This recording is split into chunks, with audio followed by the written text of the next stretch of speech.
gaishe da Zainabu ke ce ƙarshen zance. Zainabu ta amana ce, Zainabu mai kunya ce, mai kyakkyawan zance, mai kyan al'ada ce. Zainabu babu, to ni zan tafi sai jibi kuma. Ya Adams, za ka tafi kuma? Ya gama miki mutuwa, sai jibi mana. Abba ya Adams, jibi ya yi nisa, ina ma laifin gobe. Kun fi sanin da abun da yake kwana biyu ne.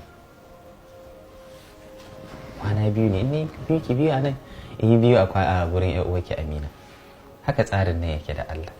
Amina. Kuma kake manta dole in je gurin uwar gida. Uwar gida ce ba. Naji ita ce uwar gida, kuma ita ce zaɓinka. Matar so ita kake so. Allah ya kiyaye. Ka dawo duk lokacin da kake so. Yi fishi ke. Kin ga abin da Amina ba ta yi. Biyayya duk abin da na faɗa mata shi take yi. Wake na ajiye miki wani gift a drawer in kin tashi ki a ɗauka. Sai nan da kwana biyu kuma sai kin gani. Komai Aminu, komai.